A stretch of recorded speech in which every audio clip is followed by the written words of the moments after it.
Virtual Campground is a community of RVers. We gather around the campfire to share stories, information, and travel tips that help you on your next adventure. Your camp hosts, Debra and Barry Benton, are full-time RVers in search of quaint bookstores, cozy coffee shops with great Wi-Fi, and epic photography opportunities, all to share with you. So pull up your chair and join us in the Virtual Campground.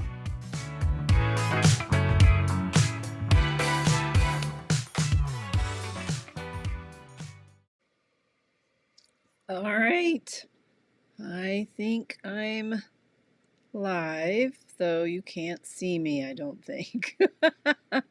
Okay, wait a minute. I think I'm coming in.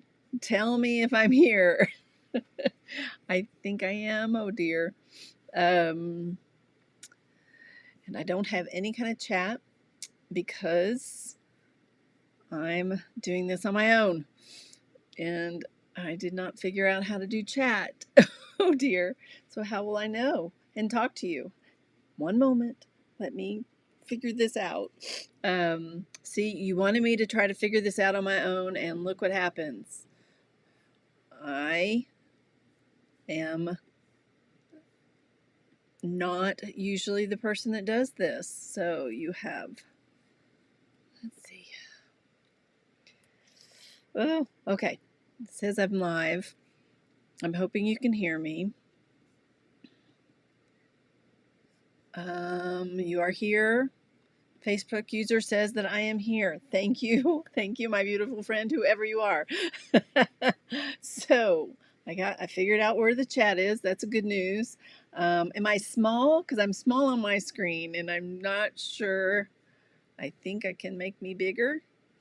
Oh dear. Okay. How's that? That's better. Not sure. I don't know how to make the name and all that. This is a fun. Okay. Johnny told me to try this on my own. And so just letting you know, this is what it ends up looking like. So hopefully I am being heard. Hi, April. Are you still in South America? Couldn't think of the name of the town. Or Colombia. Oh, hi, beautiful friend. Okay, well, I'm here. And this is going to be like an extended Debra's News, I guess. So y'all can stick with me, or we can have some fun. Hopefully folks will be joining in the chat. I see Ken. Yay. There's one person. Okay. Thank you. I managed to do Facebook and YouTube. Oh, thank you. I curled it just for y'all. Washed it too. Okay. So, how are you? How is Columbia? Are y'all still in there in Columbia? Or are you back? When do you come back to Colorado? We extended here in Colorado for one more week. We're actually in Loveland, the Loveland RV Resort. It's fine as a passing through kind of campground. I don't know that I would recommend it as a great place. It's pretty tight, like the camp next to me is really close, and it's just off the highway. So, but it's in the middle of suburbia town. So if you wanted to be close to things, you can walk over to a store and a coffee shop, and it's really convenient. But of course, we're here because our youngest son, Jason, took a job at Colorado University in Boulder and was moving into his first apartment where he's totally by himself. So he, of course, lived in apartments in college and then lived for a couple years in the Dallas area, actually with my mother. So he had very little things. So we came to help him move in. Oh, how fun. So the Pishnas are in Medallion, is that how you say it? Columbia, and listening to vendors on their patio. I love that. So you get back late Friday. We leave Saturday, of course. Actually, is that this week? That's this week. Isn't that crazy? It's already the end of April. Nuts. Yeah, we leave on Saturday to head to Salt Lake City. So, so we'll miss you. But we'll see you in the fall at Camp Carpe Diem. More on that, of course. Lots of chat about Camp Carpe Diem today because Ken posted something online and I saw lots of people mentioning it and talking about it. So hopefully more folks will come out to Camp Carpe Diem. Next week this week we talked to Britton and Josh, who live up in Montana, which is where Camp Carpe Diem is going to be. And we'll have that interview coming up in the next couple of weeks because we're going to talk to them about all the great things to do in Montana and be able to share that with folks and get you even more excited about Camp Carpe Diem, which will be in late September. You can find out more information at campcarpediem.com. So today, I don't have the Debra's news, but we'll have a little bit of fun here with a couple of things.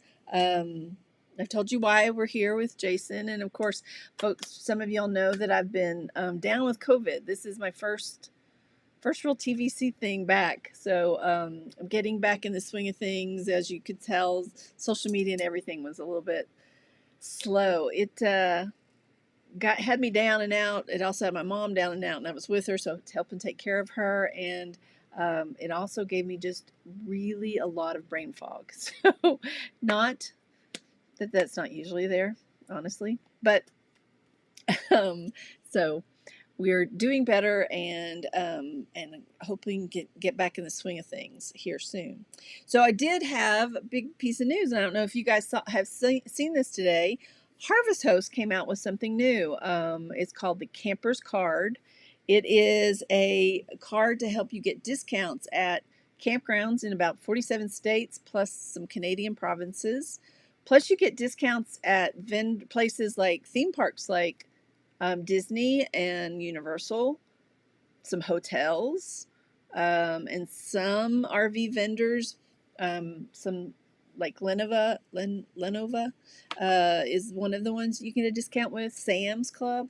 So I found that really fascinating that they've now introduced this sort of a discount card. It is an additional cost on top of the Harvest Host membership, but you get a discount if you are a Harvest Host membership. You get a 25% discount off of the $39 a year annual fee for the Camper's Card. So I think they came out to like $29 maybe. So I have signed up for it just to check it out and see more. And what we'll try to do is get some folks from Harvest Host on so we can ask them about this. They've been making a lot of changes at Harvest Host, obviously. With we talked about a couple weeks ago, we talked about the Britain edition that they've done of Harvest Host, and now this Camper's Card, which I think will be kind of interesting. And if anybody has any information on it in chat, love to hear about that. Let us know in the chat if you have been using it. I took a brief look at Utah because that was someplace we're heading to, in Oregon, and there were definitely some campgrounds along the Oregon coast, which is where we're headed. So I will be taking a look. One of the ones I looked at, it said that with this card we got a 10% discount. So similar to Good Sam, but you never know. I don't know if they're similar or the same campgrounds or different ones from Good Sam. So that'll be something that definitely we'll want to check into. The other news, I wanted to share this with you guys. So some of you know that I used to work at Southwest Airlines and the corporate office. And I saw this, let's see if I can do the picture thing that Barry does all the time. But I saw this online. One of the pilots, Mark Pankey, purchased one of those snack what do they call those things? You think I remember this, but one of the provisioning trucks, and they're the kind of trucks that the back there, the part that says the snacks are on me, can lift up to be level with the airplane, and when they come in to fill it in. But he bought this, and then he has transformed it into basically a camper. I thought I had a picture of the interior, but I think I messed that up and didn't get the picture there. But at any rate, I'll share those pictures online. But I thought that was so cool. He had to take off the logo, but he got to say the snacks are on us, and he does raise it up when he's camping, it looks like. But it does, you've seen it when you walk into the plane and they're right there in the galley area where the flight attendants are, and they're filling it up with the drinks and stuff. That's the provisioning truck. and he purchased one. He said for about $3,300. He got it at an auction, and he spent probably $35,000 to outfit it. So I tell you what, ambulances, provisioning trucks, people don't have a problem at all, do they? Just finding something and making it home. He was living in Crested Butte and decided to heck with hotels and bought this and now lives in this and travels around when he's not flying airplanes. So that's kind of fun. The other thing I saw in the news, and I found this really fun graphic. I don't know if y'all know there's going to be an eclipse on October 14th of this year. And the National Park had this out because you can see that the path of the eclipse is going to be in quite a few of the national parks here on the west. Of course, this is before the ginormous eclipse that's going to happen next year. But I thought that was kind of fun. And if you were going to be in any of these areas, basically from Crater Lake down into the, let's see, down into the, what is that, the eastern, western, no, not western. Yeah, western side, right, of Colorado, and then a little bit into New Mexico. So several options if you're going to be near some state or national parks to get to see the eclipse, which is kind of cool. We hope to be about that time. We'll be leaving Camp Carpe Diem in Montana, and I think we're going to go down through Utah. So hopefully we might catch a little bit of that eclipse ourselves. I'd love to find a great boondocking spot and get really far away and get to see it. That would be awesome. So this is, in case you didn't know, National Park Week. So it's kicked off on Saturday, which was, of course, Earth Day, and has been going on all week. The national parks, of course, had a free day for everyone, and now they are doing different kinds of activities at the parks all week. But I thought I would ask if you guys had any thoughts on the national parks.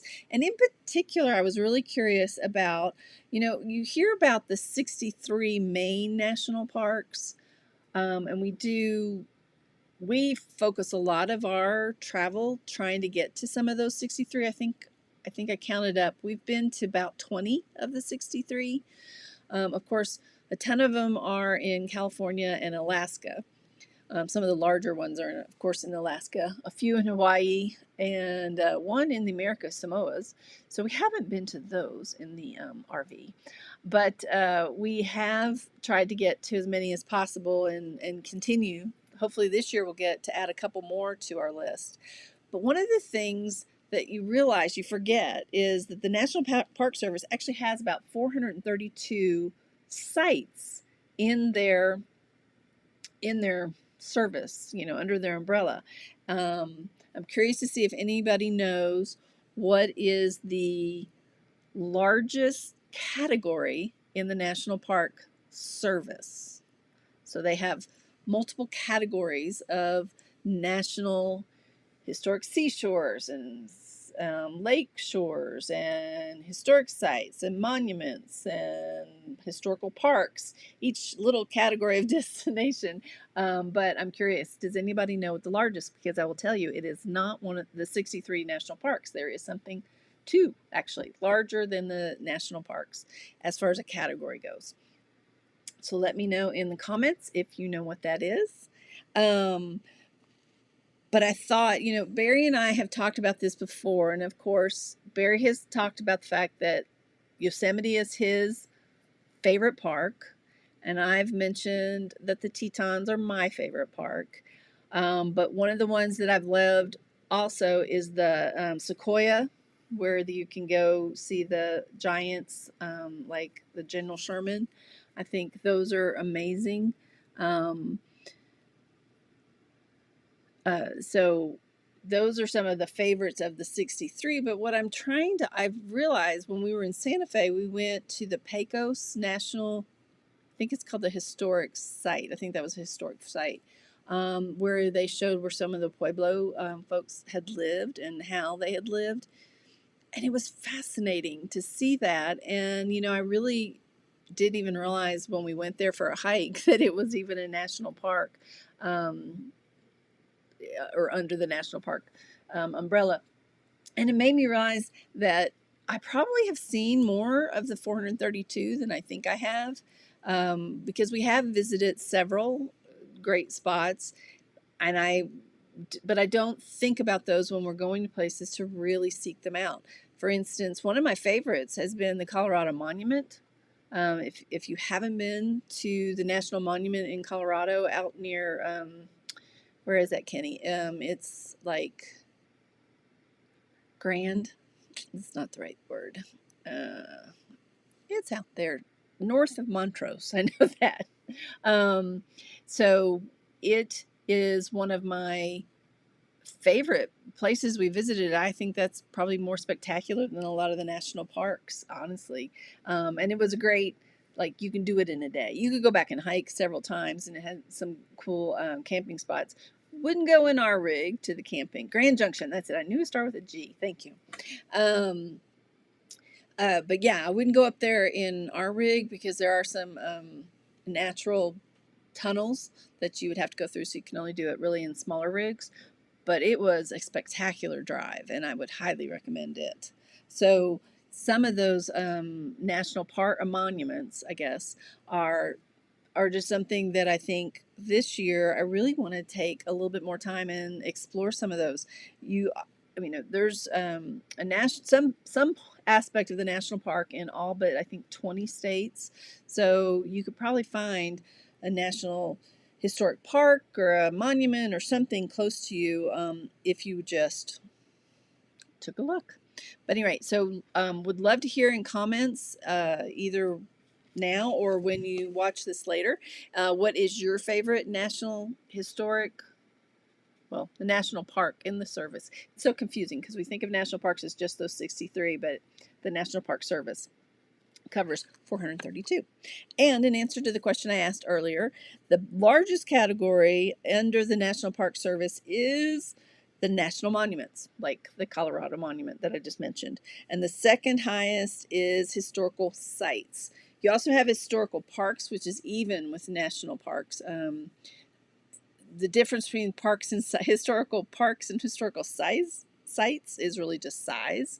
Both of them are dedicated to either people or places that have some sort of historic relevance to the United States and the history. I have not been to the Craters of the Moon National Park in Idaho, so that would be cool. I would really like to see that. Yeah. We did go to Crater Lake when we were driving through Oregon, and that, I mean, it's just, I love the national parks. It really just about any of these places because you realize, of course, how really it was at one point. Then, when we went to Big Bend, what was that, in January, that I was amazed, or February, I was amazed because it was like the first time I understood how it worked with the dinosaur age because they did such a great job of explaining how that part of Texas had at one point been all underwater, and then how the water started to recede, and then the dinosaurs came, and then etc. And it was just fascinating to really be in the place and understand what back in the 5th grade they were trying to teach me, and clearly hadn't gone through my brain. And you stand in a place like Big Bend or at Crater Lake where, this huge volcano had erupted and caused this crater. And you realize that this is how it looked back, 100 or so years ago when somebody discovered it, or back when before people discovered it, back when there were no people to discover it. And it always just amazes me to think about that, and to think about those first people that came upon something like Grand Canyon or one of these amazing things. But I also am just in awe of all the people that fought and worked so hard to conserve and preserve these places. So I think that obviously during this National Park Week is a good time to stop and appreciate those people and show some gratitude for the efforts that they've done and continue to do. I think, there's a lot of the sites continue to be added we get new sites or actually national parks. The newest national park was New River Gorge in West Virginia that just became a national park. Was it a year or two ago? And I mentioned in my letter on Sunday that Georgia has a national site that's hopefully going to become a national park, and it will be fascinating because it'll be co-owned by the tribal council that runs it as well, because it is it's a very significant site for Native Americans. Hi there, Marcia. Nice to see ya. So that I think is again, just that time to take to say thank you to those folks that continue to do all this work and have done so much to help us. In the year 2023, still have these places, and hopefully they'll still be around when Marcia's grandson gets to go visit them. So hopefully so. I also was taking a look at some lists that people have put together. It's really kind of funny. You can go find, obviously anything on when you Google it. I saw one group, Trekkers, they're called, earthtrekkers.com, and they even had a list of national parks that you should visit by the month. So if you ever needed help planning, that might be a good idea. And I saw where some of the least visited national parks, which is a great thing to also think about doing, just because everybody goes to Yellowstone and Yosemite and those places, and they're worth going to, absolutely, but they also get really crowded, especially during the summer. So if you're looking for a place this summer, the least visited is the National Park of America Samoa. Now, most of us aren't going to get to go out there during, with our RVs, but it's something to think about. The second least is the Gates of Arctic, which again, one of the reasons it's the least visited, it's really hard to get to. I think you actually have to hire someone to fly you in. So not going to go there in my RV either. But one of the ones on the list, North Cascades, that's actually one of the ones we're hoping to get to this year up in northern Washington, almost to Canada. So hopefully we'll make it there. And the other one is Isle Royal. I wonder, has anybody gone to the Isle Royal? It's in Michigan. And we were so close last summer, but it's hard to get to. And we ran out of time to get that far west in Michigan, because again, you had to take a ferry out to it. It's one of the least visited, but one of the comments said it's also one of the most revisited, that once you've gone, you just fall in love with it. And I would guess a lot of Michiganers, is that how you say it? They go there often because it's just gorgeous. Another one that I had never heard of is Pinnacles National Park in Central California. We were even in Central California, and I didn't know about that. So that was that's one to take a look at. And one that we did visit that's on the least list is the Congaree National Park, which is in South Carolina. Yes, South Carolina. And I thought of Johnny for that one because it said it has good fishing. So that's kind of cool. So if you ever wanted to go out there, then you might know that you can do some fishing there. So all that fun stuff. So Marcia is now on, and I'm seeing that they're moving this weekend. Yay! And they have a big driveway. Yes, even better. Barry will be so excited, Marcia. That's one of his favorite questions to ask people. So we will be sure next time we're in the Texas area to come see you. We're hoping kind of to avoid taking Big Al down to Texas this winter, but you never know. Things change all the time. The fact that we're here in Colorado is a flexible change that came up just recently. So that's, that happens. Luckily, the RV life, we can make adaptations. So that was really all I had today to talk about. We're just the national parks and kind of what's going on. Do you guys have anything you want to talk about or share? Thank you for coming and joining me today. Barry is in Florida. He is working, had a conference this week, so he is probably right now at some sort of conference function. So never very fun, but have to do it every now and then. We head to Salt Lake City um, this Saturday. We'll get there probably Sunday, but we'll leave here Saturday, get there Sunday, and we'll be there for a month, which I'm kind of excited about. We're actually going to stay up in the mountains a little bit in Camas, Utah, which is, I think, just south of Park Cities and about 45 minutes outside of Salt Lake City. I know.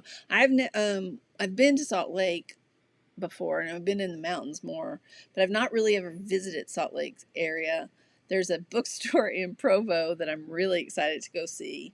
It's been on my list for a long time, and so I'm excited to explore that area. And I think our older son is going to come out and join us for a week. He's sort of in between things right now. He just wrapped up his kind of internship job that he had with Bosch, and he actually went to Coachella last weekend, which I can't wait to hear about that.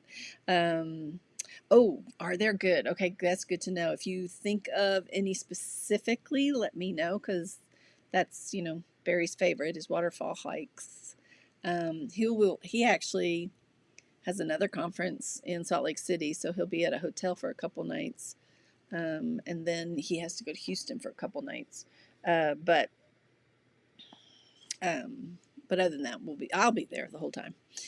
But yeah, so I definitely want to check out some waterfall hikes. I'm hoping. I went for a walk today, and after not walking much for the last 2 weeks, it was a little tiring. I think I'm still.